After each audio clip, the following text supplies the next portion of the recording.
हाय दोस्तों, आज की कहानी है गरम बदन का एहसास। कहानी अगर पसंद आए तो वीडियो को लाइक और सब्सक्राइब जरूर करना। नीना के प्रति मेरा आकर्षण चुम्बक की तरह मुझे खींच रहा था। एक दिन मैंने हंसकर सीधे सीधे उससे कहा, मैं तुमसे प्यार करता हूँ। वह ठहाका मारकर हंसी। तुम बड़े नादान हो रवि जी, महानगर में प्यार मत करो, लुट जाओगे।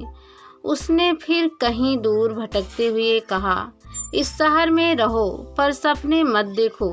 छोटे लोगों के सपने यूं ही जल जाते हैं। जिंदगी में सिर्फ राख और धुआं बचते हैं। सच तो यह है कि प्यार यहाँ जांघों के बीच से फिसल जाता है।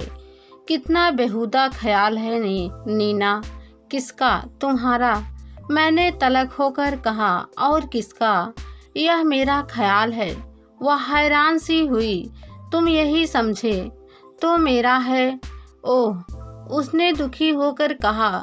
फिर भी मैं कह सकती हूँ कि तुम कितने अच्छे हो। काश मैं तुझे समझा पाती। नहीं ही समझाओ तो अच्छा। मैंने उससे विदा लेते हुए कहा, मैं समझ गया। रास्ते भर तरह तरह के ख्याल आते रहे।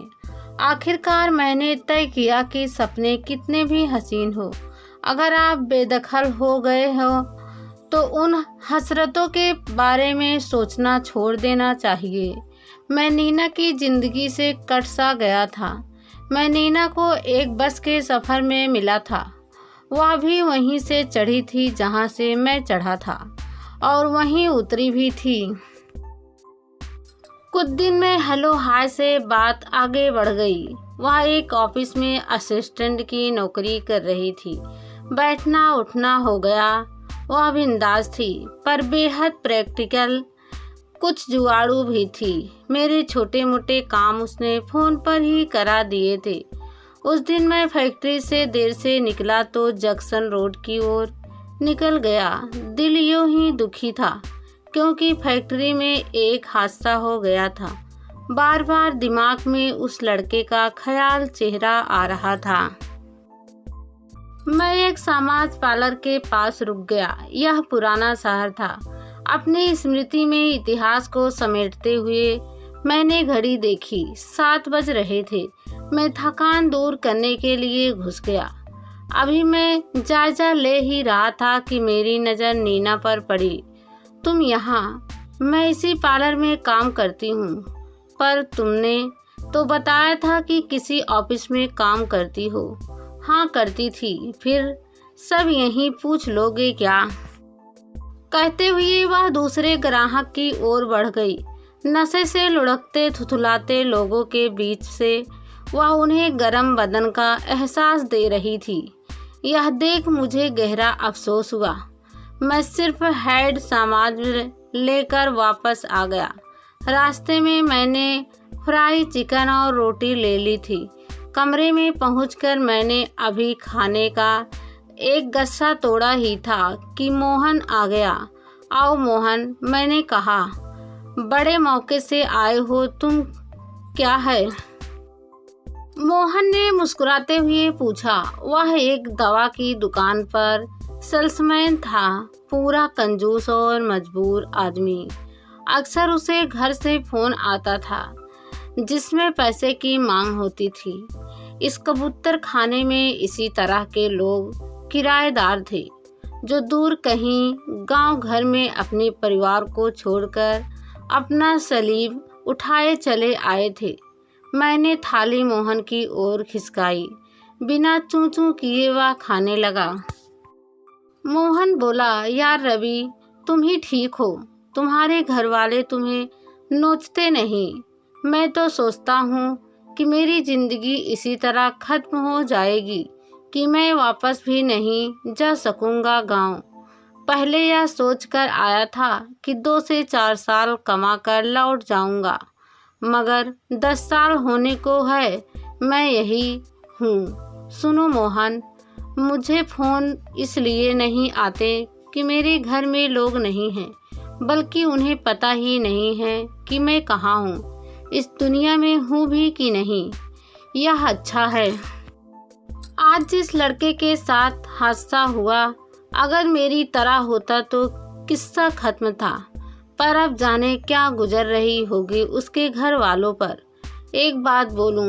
बोलो। तुम शादी कर लो। किससे? अरे मिल जाएगी। मिली थी, मैंने कहा। फिर क्या हुआ? टूट गया। रात काफ़ी हो गई थी, मोहन उठ गया। सवेरे मेरी नींद देर से खुली, मगर फैक्ट्री में मैं समय से पहुंच गया। मुझे वहीं पता चला कि उसने अस्पताल में रात तकरीबन 3 बजे तक दम तोड़ दिया। मैनेजर ने एक मुआवजे का चेक दिखाकर हमदर्दी बटोरने के बाद फैक्ट्री में चालाकी से छुट्टी कर दी। मैं वापस लौटने ही वाला था कि नीना का फ़ोन आया। चौरंगी बाजार में एक जगह वह इंतज़ार कर रही थी। क्या बात है? मैंने पूछा। कुछ नहीं। वह हंसी। बुलाया क्यों? गुस्से में हो? किस बात के लिए? अरे बोलो भी। बोलूं? हाँ। झूठ क्यों बोली? क्या झूठ? कि ऑफिस में नहीं, सच कहा था तो वहीं रहती। बॉस देह मांग रहा था, उससे साफ साफ कहा। क्या? मैं अवाक रह गया। काफ़ी देर बाद मैंने कहा, चलो मुझे माफ़ कर दो, गलत फहमी हुई। गलत फहमी में तो तुम अभी भी हो। मतलब? मैं इस बार चौंका। कैसे? फिर कभी? नीना ने हंसकर कहा। उस दिन नीना के प्रति यह गलतफहमी रह जाती। अगर मैं उसके साथ जिद करके उसके घर नहीं गया होता। मेरे घर की तरह दरबेनुमा मकान था। एक बिल्डिंग में 30 से 40 परिवार होंगे। सचमुच कभी कभी जिंदगी भी क्या खूब मज़ा करती है। वह 2 बूढ़ों को पालते हुए खुद बूढ़ी हो रही थी। उसकी माँ की आंखों में एक चमक उठी। कुछ अपना रोना रोया, कुछ नीना का। मेरे भी कोई अपना कहने वाला नहीं था। भाई कब का ना जाने कहाँ छोड़ गया था। माँ बाप गुजर चुके थे, चाचा ताऊ थे, पर कभी साल 2 साल में कोई खबर मिलती। उस दिन नीना का हाथ अपने हाथ में लेकर मैंने कहा, मुझे अब कोई गलतफहमी नहीं है। तुम्हें हो तो कह सकती हो, मुझे है। उसने हंसकर कहा, पर कहूँगी नहीं। एक खूबसूरत रंग फिजा में फैलकर बिखर गया। उस दिन उसके छोटे बिस्तर पर जो अपनापन मिला, माँ की गोद के बाद कभी नहीं मिला था। 2 महीने बाद दोनों ने शादी कर ली। बस 10 जने थे, ना घोड़ा ना बारात। पर मुझे और नीना को लग रहा था कि सारी दुनिया जीत ली। अगली सुबह मैं अपने साथ खाने का डब्बा ले गया था। इससे बढ़कर दहेज होता है क्या?